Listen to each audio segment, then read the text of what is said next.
দিতে হবে, না হলে আপা কাজ হবে না। আমার চাচা নেই, মামা নেই, টাকা নেই।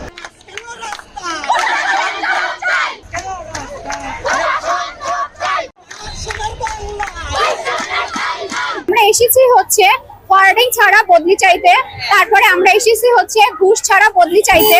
আমরা নার্স মিডওয়াইফ যখন কোনো অফিসের কাজে যাই তখন কিন্তু আমাদের কাজগুলো সুষ্ঠুভাবে তারা করে দেয় না। তারা আমাদেরকে দিনের পর দিন ঘুরায় এবং বলে যে হচ্ছে টাকা দিতে হবে, এত টাকা দিতে হবে, অত টাকা দিতে হবে, না হলে আপা কাজ হবে না। কেন আমাদের হয়রানি হতে হবে? কেন আমাদের ঘুষ দিয়ে হচ্ছে ফরওয়ার্ডিং নিতে হবে? বদলির জন্য ফরওয়ার্ডিং এর ব্যবস্থা রাখছে, এটার জন্য আমাদেরকে প্রচুর পরিমাণে হয়রানি হতে হয়, যেটার কোনো শেষ নাই। আমাদের ছোট বাচ্চা কাচ্চা আছে, এই বাচ্চা কাচ্চাদের নিয়ে আমাদের এইভাবে কষ্ট করে ডিউটি করতে হয়।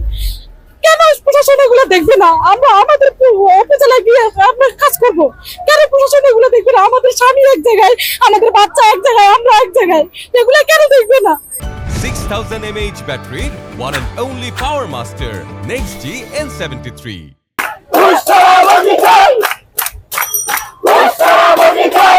এটা হচ্ছে যে দুর্নীতি মুক্ত একটি বদলি চাই, যেখানে কোনো দুর্নীতি থাকবে না, বৈষম্য থাকবে না।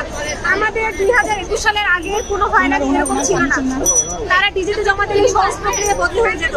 2021 সালের পরে একটা প্রসেস করেছে, সেটা হচ্ছে আপনার ডিজিএম থেকে ওনারা নোটিশ দিয়েছে যে আমাদের বদলি হতে গেলে লোকাল অথরিটির কাছ থেকে অর্ডার নিতে হবে, অর্ডার নিয়ে তারপর ডিজিতে জমা দিতে হবে। ডিজি থেকে পাশ হয়ে গেলে মন্ত্রণালয় থেকে আবার ডিজিতে যাবে। ডিজি থেকে তারা যদি ফাইল আমাদের হচ্ছে দিয়ে দেয় তখন আমরা যেতে পারবো আমাদের চয়েসেবল প্লেসে।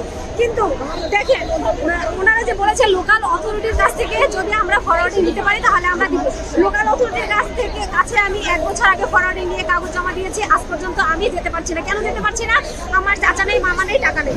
আমাদের দাবি হচ্ছে আমরা এক একজন, আমাদের 2021 অনেকে 10 বছর 5 বছর হয়ে যাচ্ছে, তারা এখনো পর্যন্ত পোস্টিং পাচ্ছে না। কারণ আমরা 21 জয়েন করছে, তাহলে না, অনেকের হচ্ছে 19 এর আছে, 20 এর আছে, 16 এর আছে, 15 এর আছে। আপনি কত ব্যাচ? আমরা 21 এর ব্যাচ। নিয়ম অনুযায়ী আমাদের রুলস ওয়াইজ 2 বছর চাকরির হইলেই তাকে হচ্ছে বদলি দিতে বাধ্য, এটা আমাদের রুলসেই আছে। কিন্তু আমাদের 4 বছর 5 বছর রানিং চলতেছে। আমার 2টা ছেলে মেয়ে, 2 বাচ্চাকে বাসায় রেখে আসতে হয়, কারণ ঢাকায় দেখার মতো কেউ নাই। দেখানো হয়েছে যেখানে শূন্য স্থান, মানে বদলি শূন্য পদ ফাঁকা আছে, তবু আমরা সেখানে যেতে পারতেছি না। সে বদলির জন্য যে ফরওয়ার্ডিং নিতে হচ্ছে, এটা হচ্ছে ঘুষ দিয়ে নিতে হয়। সেটা যেন নরমালি হয় আর কি, সবার ট্রান্সফারটা হয়। তারপরে বাড়ি থেকে সবাই দূরে দূরে থাকে, সবাই ফরওয়ার্ডিং পাওয়ার পরও 2-3 বছর হচ্ছে মানে ওয়েট করতেছে, ভোগান্তির শিকার। সেটা যেন ফরওয়ার্ডিং মুক্ত যেন হচ্ছে দ্রুত বদলি হয়, সেজন্য আমরা এখানে এক দফা এক দাবি নিয়ে আসছি। আমাদের কাছে যখন যে কোনো হাসপাতালে যাওয়া হয়, আমরা কিন্তু একটা ইমার্জেন্সি ডিপার্টমেন্ট থেকে একটা ইমার্জেন্সি সেবা আপনাদের দেওয়ার চেষ্টা করি, কিন্তু আমরা যেখানেই হোক না কেন সবসময় হয়রানির শিকার হই। সেটা ভর্তির ক্ষেত্রে হোক, যে কোনো সরকারি কাজের ক্ষেত্রে আমরা হয়রানির শিকার হই। আমাদের ক্ষেত্রে কেউ কখনো কোনো ইমার্জেন্সি সার্ভিস আমাদেরকে প্রোভাইড করে না।